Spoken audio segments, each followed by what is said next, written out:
Oi, gente. Boa noite. A gente vai começar hoje a live com o Dr. Osvaldo. Daqui a pouco ele está entrando, né? Já avisei aqui, já nos comunicamos. Daqui a pouco ele pede para entrar. E eu queria já inicialmente apresentar para vocês, né, o Dr. Osvaldo, né, e como é que ele participou da minha formação, né? Então, já enquanto eu fazia psicologia, ele já entrou aqui, né? O primeiro livro de sexualidade que eu li, né, foi dele, e aí depois eu fiz várias outras leituras sobre o assunto, e ele me deu a oportunidade. Oi, doutor Osvaldo, boa noite, tudo bem?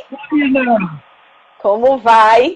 Eu estou aqui falando com o pessoal como é que você entrou na minha vida, né? Na formação de sexologia, já enquanto eu fazia faculdade, né? O tempo que eu passei aí, né? Eu passei quase 2 meses, né? Tendo acesso à clínica, ao Instituto Paulista, né? Escrevi o primeiro artigo, né? O primeiro livro que eu li sobre sexualidade foi o de parafilias, né? Depois eu li os outros que você produziu, né? Então, sem sombra de dúvida, né? Eu já pontuei e falei aqui algumas vezes, né? O quanto exatamente frequentei muito café aí no Instituto Paulista,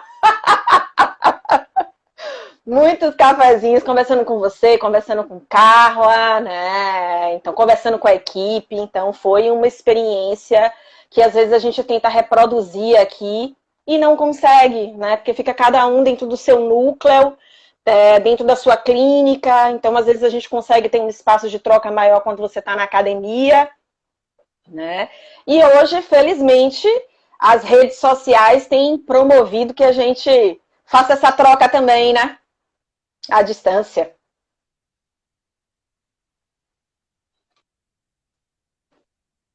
Eu não estou conseguindo te escutar, doutor Osvaldo. Tá sem som.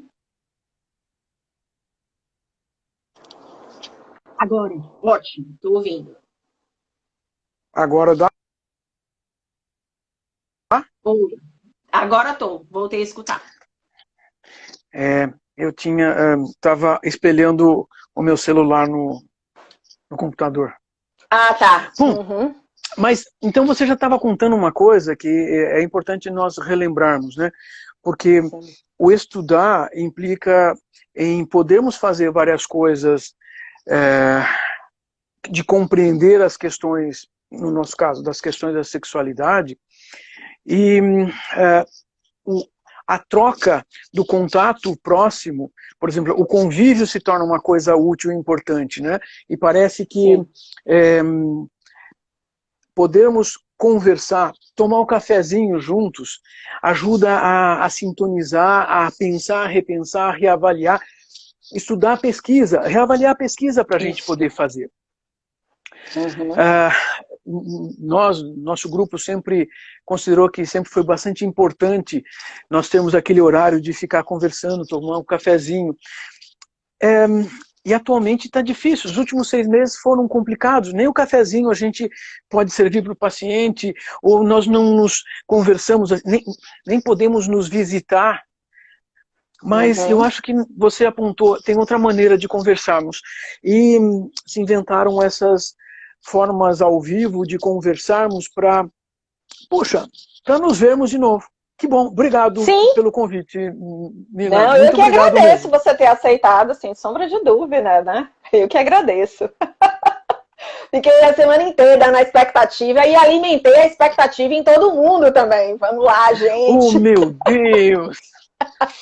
Ótimo! Mas eu acho que essa coisa de falarmos sobre alguns assuntos específicos, e de repente quando você cita assim, dilemas sexuais dos homens, caramba! Opa, peraí, sim, porque essa é uma das coisas que nós vemos muito no consultório de sexologia. Bom, você sabe que Uhum. a maior parte dos pacientes que eu já atendi nas últimas décadas foram homens com queixas sexuais. Então, existem algumas queixas mais específicas, ou dilemas, ou aqueles conflitos, e eu acho que a gente pode conversar legal sobre isso. Puxa. Sim. Uhum. Né? Eu até, dentro dessa semana, fui puxando alguns assuntos, né, relacionados a esses principais dilemas da sexualidade. E aí teve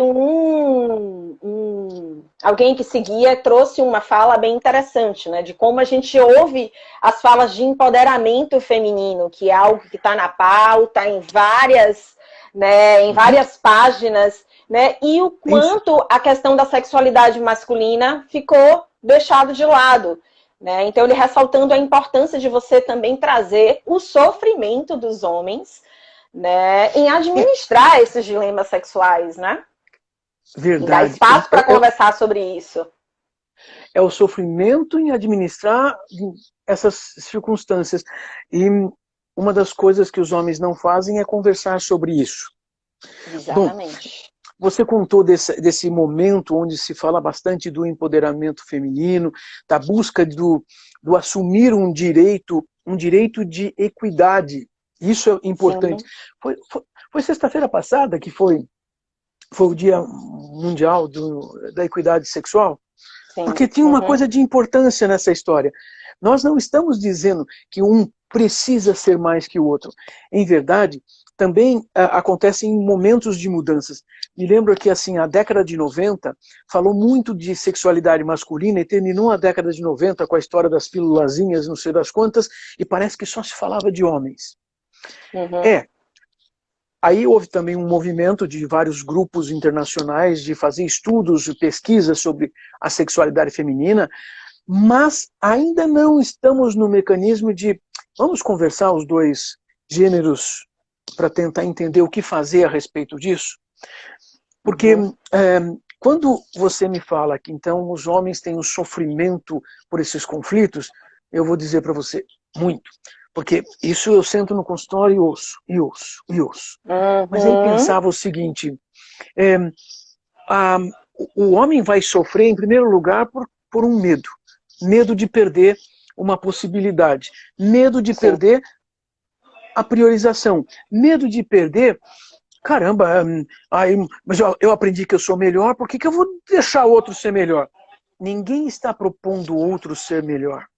Esse é o nosso grande dilema. Só que esses homens, a maior parte dos homens, eu sei disso, porque se nós já temos um privilégio, vão tirar o nosso privilégio?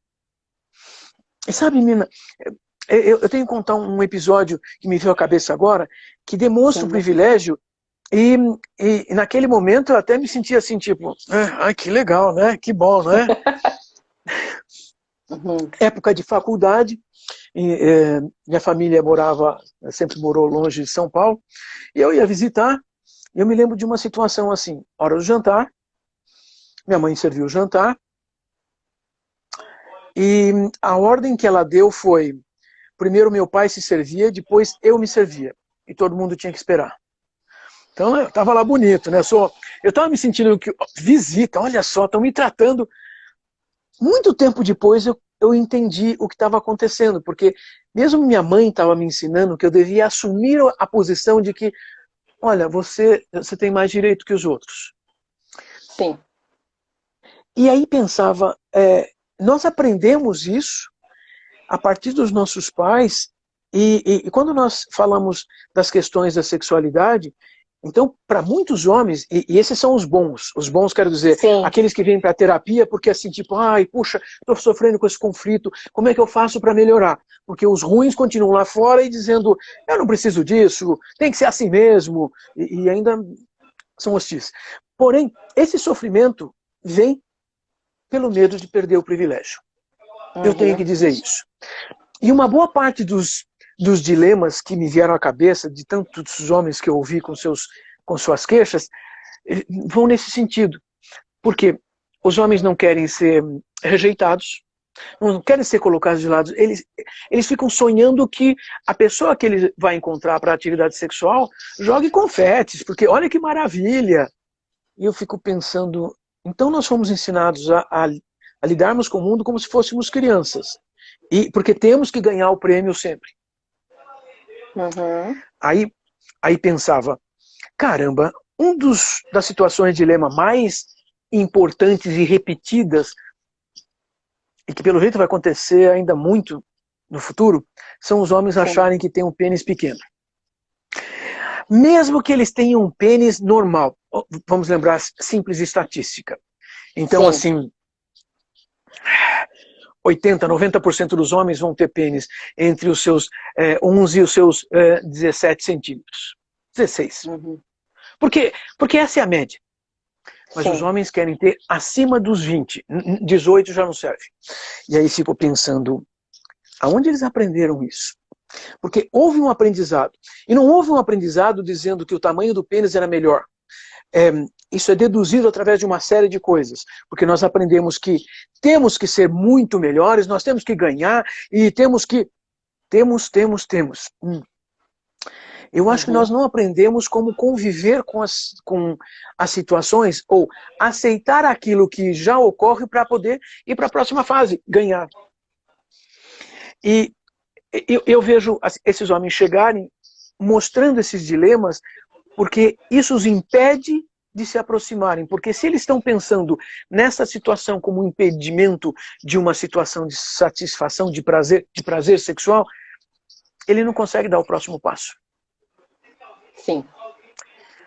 Então, eu estou dizendo do medo apenas como uma das emoções negativas, mas eu posso pensar numa série de outras emoções que também são negativas. Se nós quisermos colocar isso, mas isso é parte do machismo. Ok. A questão é que nós, na psicologia, nós aprendemos a observar esse indivíduo aqui para entender como é que ele funciona com o mundo. Podemos denominar coisas que chegam acima deles como um machismo. Mas ele tem que aprender a superar isso individualmente, porque ele não vai ter companhia dos outros homens para ajudá-lo. Exatamente. Que é o que fala do tal do Clube do Bolinha, né? O Clube do Bolinha que você vai somente reforçando os mitos, as crenças equivocadas em relação ao rendimento e desempenho sexual. E ao invés de acalentar a ansiedade, aumenta. Nossa! Você está falando do Clube do Bolinha? Eu me lembro de uma situação que me aconteceu com 2 pacientes. Com cerca de 2 anos de diferença, eles marcaram consulta. Então, o primeiro chegou e me contou que ele vivia um desastre, perto de 30 anos de idade, um desastre na vida sexual. Porque ele sempre teve um problema sexual. Ele nunca conseguiu ter uma relação sexual de penetração adequada, completa. Sim. Nunca na vida dele. Com 5 anos de casamento ou coisa assim. Aí ele me contou uma situação específica de trabalho, que ele tinha mais 5 sócios. Mas era um trabalho muito específico. Daqueles assim que marca, porque, nossa, existe um trabalho, assim, existe uma empresa desse jeito. Bom, enfim, ele lidou com a coisa, e ele me contava uma coisa, que um dos sócios dele era o herói dele, porque se ele fosse um pouquinho igual ao sócio, porque, claro, no final do trabalho, eles iam tomar uma cerveja ali no bar, conversar, jogar a conversa fora e contar vantagens. Eu digo contar vantagens porque o amigo falava que, nossa, ele transava todas. Nirna, 2 anos depois, aparece um sujeito, então um pouco mais velho, né, contando o dilema da vida dele, que desde a primeira relação sexual, coisas que de qualquer maneira... Então, mas ele começou a contar a queixa. Bom, essas são histórias que a gente pode ouvir no consultório. Quando ele me conta o trabalho dele, ele me conta aquelas circunstâncias de trabalho, e eu percebo que esse era o amigo que era o herói do outro, você acertou. Sim. A história do Clube do Bolinha. Quer dizer, nós homens nos sustentamos com mentiras, e nós aumentamos o nosso dilema. E só sofremos mais. Claro que assim, então nós estamos apostando que esse homem não vai conversar com um monte de mulheres para ver se elas dão sustentação para ele. Porque ele já sabe, mesmo que não seja verdade, ele sabe que ele vai ser rejeitado. Então vai ser uma situação complicada para ele. Caramba! Vivemos um dilema maior para nós psicólogos, né? Mas é interessante. Eu acho que nós não nos perdemos quando alguém se queixa assim, né? Não, exatamente. Que aí a gente tem, somado ao ponto do Clube do Bolinha, a gente tem a questão dos pornôs, né? O acesso à pornografia. Então, a gente vai vendo as referências para eles construírem, né, e depositarem essas expectativas no relacionamento. E é um processo de desconstrução, né? Onde é que você teve essas Difícil, não? informações? Né? Onde é que você teve acesso a essas Olha, informações? Né? Você consegue se conectar mais à questão da percepção ou que ensinaram para você que deve ser feito? Né? E o trabalho da gente, quando a gente entra na é questão da mudança comportamental, é um reaprendizado, né? verdade. Você está contando outro dilema masculino, né? Porque a gente aprende que nós temos que aprender sem ninguém contar para a gente. Então nós vamos descobrindo aonde. Bom, atualmente com o celular na mão, qualquer homem tem acesso, qualquer pessoa, né? Inclusive crianças têm acesso à pornografia. É fácil. E aí pensava, essa história, e tenho discutido isso já nos últimos meses, até com outros colegas, essa questão da pornografia, o que ela serve ao homem? Ela serve de educação sexual. Não, mas isso é ruim. Pois é, é ruim, por que nós não temos alternativas? Porque nós deveríamos ter alternativas. E os homens fazem o que com esse aprendizado? Você contou, é um aprendizado mecânico, e que exige um desempenho, mesmo quando nós nem sabemos como fazer, produz um desempenho, uma exigência de desempenho, e mostra coisas que, na verdade, provavelmente a maior parte de nós homens nunca vai conseguir fazer. Já reforçando a história do tamanho do pênis. Ou seja, sim, tudo que nós vemos, assim, os corpos não são os corpos que nós encontramos na realidade. Além do que, outro dia eu vi uma anotação assim, a gente assiste filmes pornográficos, tem uma coisa que ninguém pensa, né? Nos cheiros. É verdade, porque ninguém para será que está cheirando o quê? Não, o perfume. Não, é o hálito. Não, peraí, sexo tem cheiro, caramba. Mas será que as pessoas param para ver isso? Não, nós na verdade aprendemos a lidar com uma imagem mental construída de uma forma à revelia, fora da realidade, e o mais complicado é que no final das contas nós vamos encontrar uma pessoa real, concreta, mulher ou homem, mas que deve ter aprendido diferente. Na verdade, como é que nós vamos fazer a integração? Quer dizer, nós temos que conversar. Você apontou isso logo no nosso início aí, que parece que nós temos que conversar. Conversar é uma forma de desconstruir, é isso? Gostei da sua frase. Esse verbo é muito importante. No entanto, ele é complicado, né? Porque parece que para muita gente, assim, muita gente acha que desconstruir é uma coisa meio feia, ou sei lá, né? É uma coisa construída, porque nós aprendemos assim, passo a passo. E nós temos que desconstruir, mostrando para essas pessoas que existe ganho. Isso, exatamente. Mas aí o ganho vem se tenta fazer diferente. Se tenta fazer diferente. Talvez eu até imagino que se nós tivéssemos a possibilidade de desenvolvermos ao longo de, vamos dizer, pelo menos entre os 12 e os 18 anos de idade, nós formássemos uma dupla, a gente vai para uma escola e vai seguir essa turma todos esses anos, e a cada 2 semanas pelo menos, nós temos 1 hora com essa turma para conversar sobre questões da sexualidade. E aí pensava, como é que nós ajudamos eles a construírem alguma coisa, porque em paralelo eles estão acessando pornografia. Então, como é que essa pornografia que eles já estão acessando poderia ser positiva? Porque se nós podemos conversar isso, nós podemos fazer pequenas desconstruções e aproveitar algumas coisas que tenha num vídeo, que seja pornográfico, que seja útil. Por exemplo, de toda maneira, eles estão aprendendo algo genitalizado. Mas nós poderíamos, e nós fazemos isso em terapia, né? Perguntar assim, poxa, como é que você chega até lá? E como é que isso pode acontecer? Quer dizer, nós poderíamos partir de um filme pornográfico e ajudar alguém a construir um caminho que fosse positivo e menos mecânico. Mecânico no sentido que parece que vai lá, faz, e o corpo só funciona. Nós dois sabemos que não é assim, né? O corpo não funciona porque a gente quer. Exatamente. Que eu acho que cai em uma outra questão, né? Não sei como é que você tem administrado, se a gente fala nessa questão da construção da masculinidade aí do século XXI, né? Onde a gente tem um incentivo da mulher que é mais ativa sexualmente, né? E que tem expressado que ela não está satisfeita, né? Com o sexo genitalizado, que é o que a gente vem. Como é que você. Né, que é uma das feridas desses homens, né? O ego ferido, a ideia de que sempre teve um rendimento, mas a parceria traz a ideia de que não é bem assim, né? Percebe, mas vai empurrando até que se depara com uma parceria que fala, que traz essa insatisfação, né? Como é que você, o que é que você Então, tem visto aí? eu tenho que pensar que existem faixas etárias com algumas nuances diferentes, né? Sim. Se eu ouvir um homem com 40 anos de idade, ele tem vamos chamar, uma identidade masculina formada há 30 anos.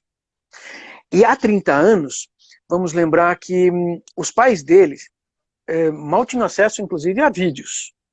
Quer dizer, a aprendizagem de como ser masculino desse homem, claro que pôde fazer uso de vídeos, porque ele anda com um celular na mão há 15, 20 anos. Mas ele aprendeu como ser masculino, a masculinidade foi aprendida a partir de informações e de regras ainda da década de 80 e 90. Quem nasceu há 20 anos fez uma formação dessa masculinidade de outra maneira. Também temos que separar classes sociais, porque grupos sociais diferentes seguem regras diferentes. Isso. Uma das coisas que dá para perceber é que essa geração milênio, de classe média para cima, tem comportamentos que, por exemplo, eles têm menos atividades sexuais que os outros grupos e as gerações anteriores.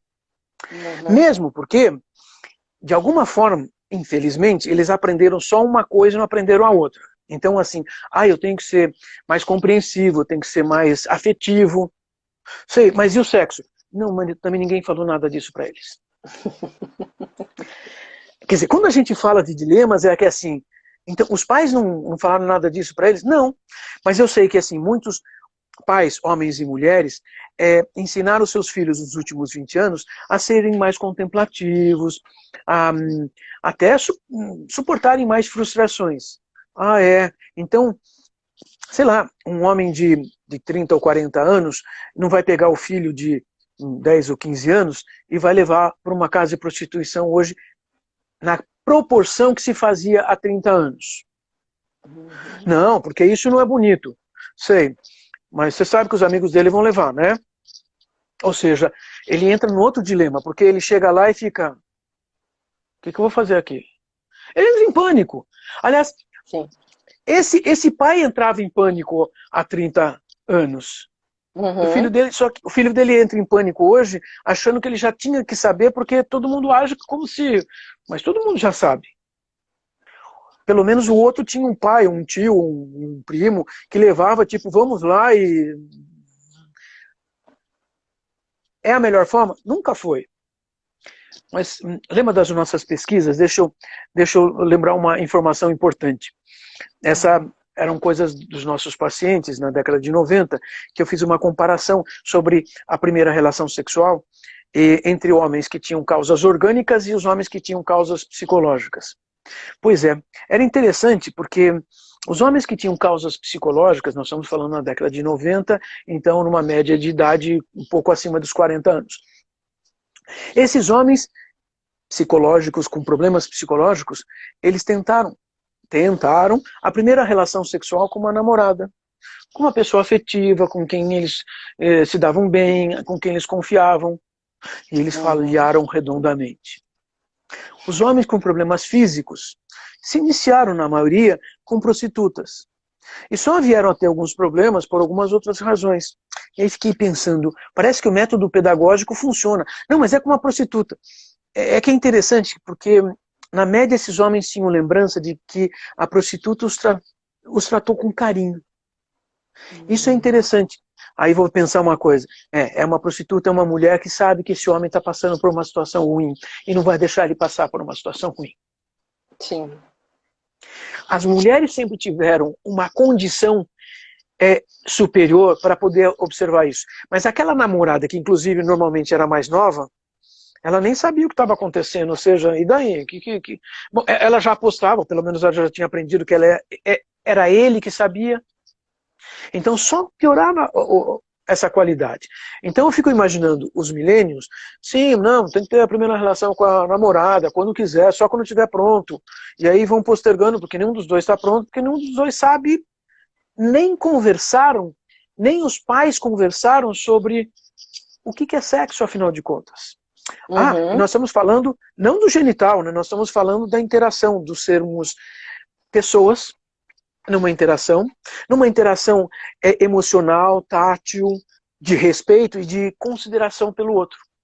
E percebo que isso é muito difícil de nós homens aprendermos. E de novo, os bonzinhos são os que vêm para o consultório da gente sofrendo porque não conseguem ser um pouco disso. Sim. E aí fico pensando, e os que estão andando na rua, pois é, esses são duros. Esses são os que jogam para o outro, tipo, não, o problema é do outro, ou da outra. Porque também temos que lembrar, nós estamos falando, não interessa se são heterossexuais, homossexuais, bissexuais, pansexuais, nós estamos falando de uma característica de personalidade sobre a consideração a respeito do outro. E isso nós aprendemos na família. Isso faz parte da educação sexual. Faz parte da comunicação, de como aprendemos a nos comunicar. Mas eu estou falando demais, Mirna. Me fala alguma coisa aí. Você tem visto essas coisas aí em Salvador também? Porque eu estou falando da minha população aqui. Tenho, não, exatamente. Né? Você tem falado e eu estou pensando em um caso clínico, uma discussão que, né, em um atendimento que eu tive semana passada. Olha. E aí, exatamente essa coisa, um ejaculador rápido, né? E que ele estava trazendo a dificuldade em conseguir visualizar, dar prazer para a parceria, para sua esposa, de uma forma que não fosse apenas pelo pênis, através do pênis. Né? E aí eu passei um livro para ele que é As Mulheres Primeiro, né? Que o que eu acho legal, que é um livro que fala, é um ejaculador rápido, que fala como ele conseguiu resolver e amenizar a ansiedade, né, da satisfação da relação sexual através do conhecimento e sintonia com a parceira. Observar o tempo de resposta, as preferências. Então, ao invés de olhar para as suas necessidades, olhar também para as necessidades de quem está com ele. E aí ele é super racional, enfim, aí ele me larga. Olha, Mirna, eu como um pesquisador, né, também, porque ele é professor de universidade, tudo isso, tenho algumas reservas em relação ao livro que você, né, me mostrou, porque ele traz uma ideia de que o pênis é inútil na relação. Que se você complementa, tipo, tira o poder do pênis. E se você conseguir complementar, é porque ele dá, olha, use língua, use dedo, né, observa essa questão do tempo. Assim, olha, eu não consigo visualizar que eu possa, né, proporcionar prazer para minha parceria sem precisar usar meu pênis. E aí a gente vê essa coisa, né, da ereção, tipo, eu não posso proporcionar se eu tiver um problema de ereção, eu não posso proporcionar prazer se eu não conseguir controlar a minha ejaculação, né, e isso impossibilita toda a riqueza que é uma relação sexual. Caramba, você está contando que mesmo assim, você está falando de alguém que tem estudo, que tem compreensão científica do mundo, mas ele tem uma base, uma regra básica. O pênis é o que dá prazer para a mulher, não interessa o resto. Você sabe, eu estava me lembrando de um congresso do qual você participou, e que um dos cirurgiões na mesa estava justificando que ele colocaria uma prótese no paciente, porque se o paciente tivesse satisfeito em ter o pênis em ereção, estava bom. E eu olhei para esse médico e falei, mas peraí, eu tenho que compreender se a outra pessoa também precisa desse pênis ereto. Não, se o meu paciente está satisfeito em ter um pênis ereto, é o que basta. Esse é o mecanicismo. E aí pensava, se nós fizermos a comparação e fizermos o levantamento estatístico das publicações a respeito de implantar prótese peniana, para quem não sabe, né, a prótese peniana são dois tubos de silicone colocados dentro do pênis que mantém o pênis, então, duro sempre. Ou seja, ele não perde mais ereção. Mas essas pesquisas que os próprios cirurgiões fazem depois mostraram algumas coisas, do tipo, 98% dos homens estavam satisfeitos com os resultados da cirurgia, 90% das mulheres estavam satisfeitas com os resultados da cirurgia, e de 56% a 65% dos homens continuavam fazendo sexo depois da cirurgia. Pois a prótese para quê? Para ficar olhando. Quer dizer, o homem parece que assim, ele tem para ser homem, ele tem que ter a certeza de que o pênis é importante. Tá lá duro? Tá bom. Mas você perguntou se a outra pessoa pode, precisa ou tem benefícios desta ereção? Parece que não. Você trouxe um exemplo excelente sobre como nós temos que pensar esses dilemas masculinos. Porque, caramba... Que vem nesse processo de formação que a gente está conversando, né? De como é o trabalho de não tornar o sexo genitalizado.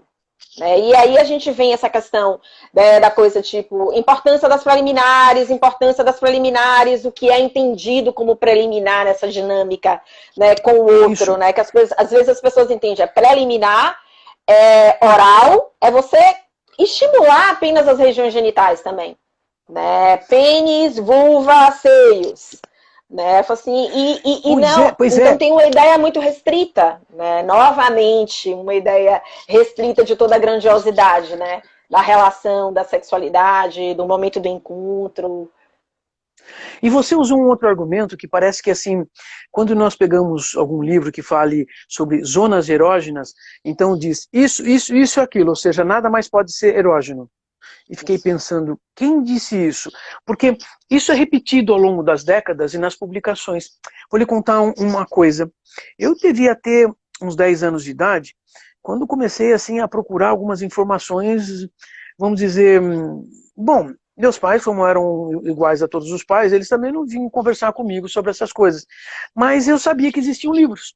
Eu vivia estudando as enciclopédias, então eu ia descobrindo as palavras. E minha família tinha, então, aquela estante de livros dentro da casa, da sala, assim, uns livros legais e tal, que eram os livros também que eu podia usar, que era de estudo. Mas, lá na edícula, que seria o antigo quartinho de empregado, mas era um local onde se guardavam coisas, sim, tinha uma enorme estante com um monte de outros livros. Mirna, eu descobri um livro que, pelo jeito, meus pais compraram quando eles se casaram, para se instruírem sobre as questões da sexualidade. E catei aquele livrinho lá e, puxa, olha só! Claro que assim, tinha um monte de coisas lá que só tratavam de reprodução. E, existiam várias páginas lá, inclusive com desenhos, que mostravam mês a mês, com uma fita métrica, quanto era a circunferência da barriga da mulher com o crescimento da gravidez. E eu pensei assim, gente, isso é sexo, que interessante, né? Isso é resultado de sexo, né? Mas, de repente, tinha um capítulo lá, zonas erógenas. E eu li aquilo, assim, tipo, nossa, isso aqui. Só que tinha uma coisa que me chamou a atenção, e eu me lembro de estar relendo esse parágrafo ali na porta da cozinha, perto da árvore de cajuzinho do Rio Grande, tinha uma árvore grande ali, que tinha umas frutas deliciosas, e lendo ali, dizendo, as mulheres, uma das áreas erógenas importantes das mulheres são os olhos, devem ser beijados com a língua. Eu ficava imaginando, eu tenho que passar a língua no olho dela, mas então abro o olho dela e... Gente, meu olho dói! De onde tiraram isso?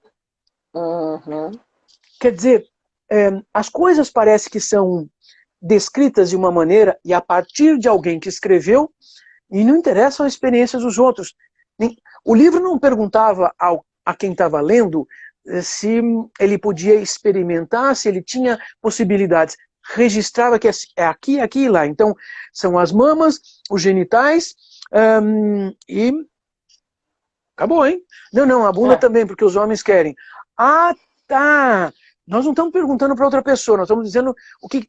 E nós homens, parece que aprendemos E nós vemos as reclamações das mulheres que vêm para terapia, né? Porque parece que é tudo mecânico, né? Tipo, dá um beijinho, dá uma mexidinha lá, pronto, vamos lá. E isso dura 30 segundos. Veja, nós falamos de preliminares, você me chamou a atenção para uma coisa que, para diminuir uma série desses dilemas que esses homens vivem, eles têm que aprender tudo de novo. Você falou de desconstrução, então, a partir do momento que nós vamos dizendo que isto não pode, nós precisamos criar alguma coisa para ficar no lugar. E aí vem a outra coisa importante. Como é que nós... Eu vou ensinar um homem a fazer sexo? Não, eu não vou ensinar. Na verdade, eu vou ajudá-lo a reconhecer os caminhos que servem para ele. Porque os caminhos que serviram para mim, eu já aprendi que não servem para ele. Isso. Aí eu vejo, assim, eu acompanhando, e talvez eu acho que você vai fazer essa ideia quando eu descrever. Parece que nós estamos vendo alguém com 30, 40, 50 ou 60 anos, num relacionamento, aprendendo a namorar como se tivesse 13 ou 14 anos. Literalmente tateando, assim, tipo, nossa, olha, você coloca a mão no rosto, tipo, nossa, o rosto tá aquecido, olha, a pele que interessante, que legal.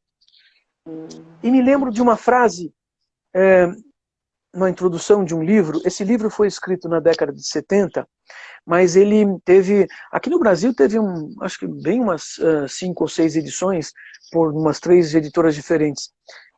Era O Homem Sensual. Sim. Que na verdade traz até uma série de, olha, vários capítulos. Você quer aprender como você tem que fazer? Assim, assim, assado. E lá no capítulo sobre você fazer sexo oral na sua parceira, lá ele traz a informação. Então, existe um homem lixa. Como assim um homem lixa? Então, se você tiver com a barba por fazer, você pode machucar as coxas da sua parceira. Ela não vai prestar atenção na sensação prazerosa. Ela está querendo escapar daquele horror que está rasgando a pele dela. Quer dizer, às vezes são informações. Por exemplo, esse livro tem uma série de informações. Mas, caramba, então tem que fazer a barba? Pois é, a sua esposa nunca pediu para você fazer a barba? Ela sempre pede. E por isso que ela não gosta de fazer sexo de manhã. Uau, demorou, hein? Porque, como é que nós aprendemos como o nosso corpo pode funcionar? Observando, debatendo. E o processo terapêutico é esse reconstruir de uma outra forma, uma alternativa. Exatamente. Né? Eu queria saber também como é que você percebe essa questão do uso de medicação, né? Porque até em relação a o que a gente recebe no consultório, raramente a gente recebe, né, alguém que não tenha sido manipulado antes, ou não tenha tentado outras alternativas, né? Então a terapia, às vezes, acaba achando, tipo assim, é minha última tentativa, é minha última esperança, porque eu já tentei isso, eu já tentei isso, eu já fiz isso, eu já fiz isso, eu já fiz isso. E se isso não der certo, eu vou desistir. Então tem alguns que já chegam, então já querem. Passou a vida inteira, né? E quer que você resolva para ontem, como se a responsabilidade fosse sua, como se a gente tivesse um modelo, né? E uma receita, que é o que a gente está falando, do processo de descoberta, do tentar fazer diferente. Né? E raríssimas vezes a gente recebe um homem, principalmente, que não faça uso de medicação, né? Ou vasodilatador, ou um ansiolítico. Poucos. E enquanto estão com você, eles também são bem resistentes para abrir mão dessa medicação e continuar mantendo ganho, né? Mesmo pequeno, um pequeno ganho. Mesmo pequeno. Você usou uma expressão boa. Mesmo pequeno, ou talvez nem seja um ganho, né? Isso. Alguns pacientes têm me ensinado algumas coisas. Um deles me ensinou uma vez que, bom, ele durante meses carregou um comprimido desses, né, que dizem que facilitam a ereção. Ele carregava na carteira. E ele é aqui de São Paulo, aqui na zona norte de São Paulo, mais afastado da cidade, uns 30 quilômetros, tem uma zona serrana. E muita gente tem casas lá, porque é um local mais fresco, mais frio. E assim, é bastante interessante para passear muita floresta, né? As pessoas têm casas bonitas lá, e ele tinha uma dessas casas, né? Uhum. Era um homem de quase 50 anos, ele estava namorando uma mulher de 40 e tantos anos, né? Os dois assim, e foram passar o fim de semana lá. Ele já estava preparado, porque a gente também já tinha discutido uma série de coisas, né? Mas ele ainda, não, o comprimidinho estava na carteira. Ele chegou a mostrar a carteira, tipo, tá, não, vai que eu preciso. Por alguma razão que nós não sabemos o que aconteceu, então eles estavam lá e lareira acesa, sabe, julho, frio, estava tudo legal, etc, etc. Foram pro quarto, ele, espera um pouquinho, eu tenho que ir até o banheiro. Ah, tá. Ele corre lá, vai pegar um copo d'água, abrir a carteira, e cadê o comprimido? E cadê o comprimido? Vai ter que ser comprimido. E ele funcionou muito bem. E aí ele chegou e disse assim, eu não precisava do comprimido. Pois é, né? Eu não sei onde foi parar esse comprimido, mas que bom que você já pôde ter uma experiência que comprovou que você não precisava do comprimido. Fora aquele outro, que assim, ele tinha 30 e poucos anos, e ele saía 3, 4 noites por semana, ele tinha se separado fazia um ano, e ele pegava um comprimido com a menor miligramagem. Sim. E dividia em 4. Ia sair pra balada, ia sair pra passar a noite. Tomava, sei lá, 8, 9 da noite, assim, tomava e vambora. E lá por 3 da noite, depois também de ter bebido um montão, ele estava com uma garota que ele tinha conhecido, e eu me lembro desse episódio específico, ele descrevendo que assim, ele tinha uma série de questões religiosas, ou seja, Sim. A família dele não admitiria que ele fosse pensar em namorar ou casar com alguém de fora da religião. E ele encontra uma mulher de outra nacionalidade, com outros aspectos físicos, cheia de tatuagem, e leva pra cama, e assim, caramba, e ele me contou, não, mas com o comprimidinho, um pedacinho de comprimido, funcionou. Eu olhei para ele e disse assim, olha, você topa levar você para conversar com o laboratório, para contar aquilo que eles não acreditam, que com um quarto do comprimido não funciona? Como assim não funciona? Então, o laboratório diz que você não pode cortar esse comprimido. Aliás, esse é de 25, tem o de 50 e tem o de 100. Então, assim, não funciona. Não, claro que funciona. E veja que eu contei que ele fez tudo que daria errado, né? Isso, exatamente. Mas quando você for formação, olha, com esse contexto todo, com esse nível de nervosismo, né, ainda assim conseguiu. Isso significa uma coisa importante. Os comprimidos, claro que assim, eu tenho que dizer uma coisa para quem estiver ouvindo, né? Nós, psicólogos, nós temos um recorte de pacientes específicos. São aqueles que chegam e não estão contentes com os comprimidos. Sim. Isso é verdade. Isso. Mas esses pacientes mostram que esses comprimidos não funcionam como dizem que funcionam. Isso também é verdade. Seja um ansiolítico. Por exemplo, o ansiolítico, muitos homens com ejaculação precoce tomam um antidepressivo ou um ansiolítico. Só que eu vejo alguns reclamarem do seguinte, então, eu comecei a tomar, realmente eu demoro mais para ejacular. Mas antes eu queria fazer 4 relações por semana, agora parece que eu estou satisfeito com uma só por semana. Eu não sei, eu estou achando isso meio estranho. Pois é. O comprimido está fazendo efeito sobre uma série de outras coisas. Você não sente mais os estímulos que chegam sobre você, porque o comprimido mudou a sua fisiologia. E aí ele começa a perceber que, mas eu posso ser diferente? Pode, claro que pode. Você vai mudar o seu comportamento, você vai mudar a sua interação com o mundo. Isso vai dar certo de outro jeito. Então, eu acho que nós estamos falando que muitos dos dilemas masculinos simplesmente levam para um monte de problemas piores do que simplesmente pensarmos errado. E mais, né? Uma boa parte dos homens sonha com uma pílula dourada que funcione sempre para todas as coisas. E nenhuma funciona sempre, nem para todas as coisas. E aí vem, você tem razão, nós já pegamos esses pacientes já manipulados, ou seja, eles já tiveram um monte de falhas, porque, puxa, não deu certo isso, não deu certo aquilo. Fora aquelas coisas do tipo, não, você precisa tirar férias. Não, eu acho que fora o contexto de manter isso em segredo no relacionamento. Fazer um acompanhamento em segredo e utilizar a medicação de uso regular em segredo. Né? Então, se a gente está falando dessa questão da comunicação, de como é que você experimenta, deixando este pequeno detalhe só para si. É verdade, você está contando que ainda insistimos na questão da comunicação. Só que a comunicação assertiva, do ponto de vista sexual, vai implicar uma série de coisas que eu preciso falar daquilo que me acontece, mas eu preciso falar na primeira pessoa do singular, eu preciso falar de uma maneira direta, com todas as palavras, e eu tenho que falar do que eu sinto. Porque se eu não incluir o que eu sinto, o que vai acontecer?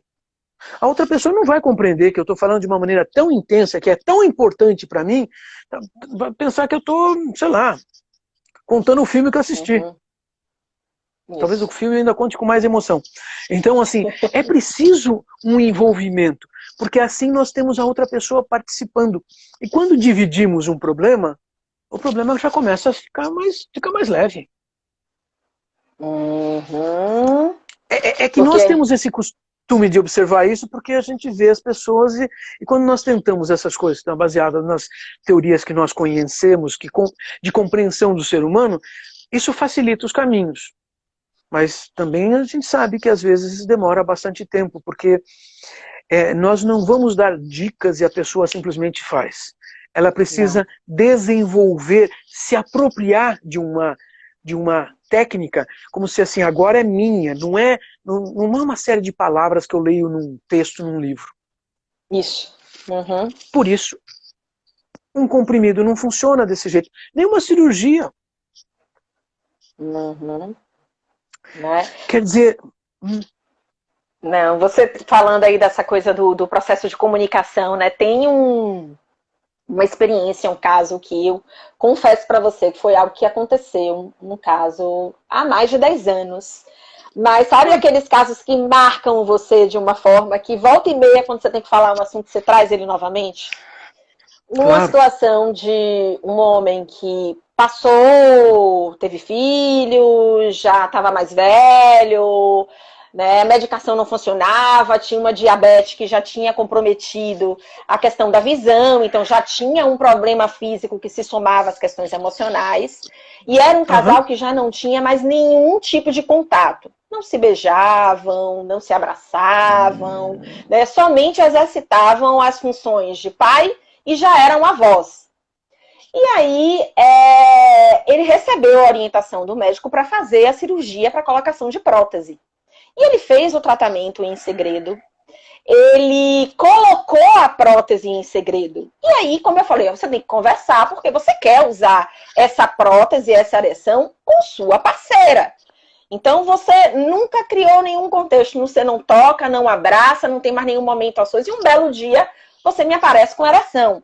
Como é que vai ser isso para ela? Porque a gente está falando de uma mulher que tem a mesma idade, que não exige mais ou não pede mais sexo, que provavelmente pode ter somado aí uma falta de desejo, as conveniências de ter ficado esse tempo todo também sem relação. E aí ele sumiu, porque eu comecei, olha, você precisa conversar, a insistir nessa questão de comunicação. Ele fez a cirurgia e me apareceu lá, Mirna, fiz a cirurgia. Eu assim, gente, eu me coloquei no lugar da esposa. Oi? Como? Né? Você me some, volta. Eu vou fazer desse jeito. Né?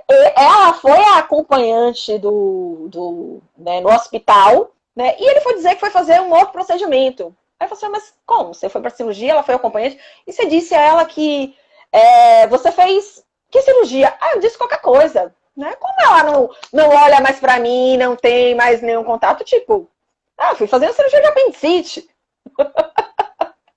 Né? Eu fiquei, gente, que lacuna na comunicação quando a gente fala, porque depois, né, ele quer retomar essa vida sexual como se esses 10 anos não tivessem acontecido. Né? Então esse é um caso que eu, até hoje... Mas esses são casos relativamente comuns, infelizmente. Exatamente. Porque eu acho que nós falamos essa hora de um assunto que envolve relacionamentos, e relacionamentos são mais complicados do que simplesmente encontros genitais. Quer dizer que a sexualidade depende de outras coisas. E acho que eu acho que quase estourando o nosso tempo, né? Vai ser o último assunto. Mas pensei assim, eu acho que é uma boa introduzir a ideia, lembrar para todo mundo, puxa, amanhã é o Dia Mundial da Saúde Sexual. Sexual. Exatamente querendo apontar que saúde sexual não é uma questão só de deixar os genitais funcionando, é toda uma série de coisas que implicam em relacionamento, em interação, comunicação, respeito, funcionamento físico também, mas emoções, sentimentos, afetos, uma série de coisas que nós precisamos compreender que funcionam. E então, qualquer forma de tratamento em sexualidade que não compreenda esse leque de possibilidades, não vai funcionar direito. Não vai ser satisfatório. E para ser satisfatório, nós temos que ajudar essa pessoa a encontrar novos caminhos. Tenha 15, 20 anos de idade, ou tenha 60 ou 70. Porque sempre existem novos caminhos. A terapia é um processo longo? Depende. As estatísticas demonstram que assim, alguém que precisa tomar antidepressivo para curar uma depressão vai gastar mais dinheiro num prazo longo do que gasta com terapia para solucionar a depressão. E depressão é uma das causas dos problemas sexuais. A mesma coisa a mesma coisa para ansiedade, a mesma coisa para problemas de casal, ou seja, espera um pouquinho. Então, nós oferecemos uma possibilidade que é bastante normal, que é humano, que é natural. E a saúde sexual, ela é muito importante, é muito necessária para a satisfação dos seres humanos. Então amanhã estamos todos comemorando. Nós vamos fazer uma live do nosso grupo aqui. Já vi, já botei no meu despertador de celular para estar lá com vocês. Então eu que agradeço, doutor Oswaldo, por você ter aceitado, né, o bate-papo. Né? Como sempre, um prazer enorme a gente estar trocando informações. Então, eu sei que você pediu aqui, mas a gente fica mais uma vez, eu fico às vezes até como ouvinte também absorvendo aí sua experiência, né? Ou já que você continua formando colegas, né? Mas você também tem um tempo de experiência importante para contribuir. E eu acho que isso também é muito importante. E você, na sua região, na sua cidade, é uma referência importante. Isso merece atenção, merece respeito. Mas podemos marcar uma outra oportunidade para pegarmos um outro assunto. Ou lógico, já tem gente pedindo aqui. Com certeza, vamos. Será um prazer novamente. De toda maneira, mantemos o vídeo aí para todo mundo poder assistir. A gente sobe lá para o YouTube, coisas assim, né? Porque essa discussão nós não podemos perder. Ela é muito boa. Exatamente. Obrigada e boa noite. Até mais. Obrigado, boa noite. Até mais. Beijão.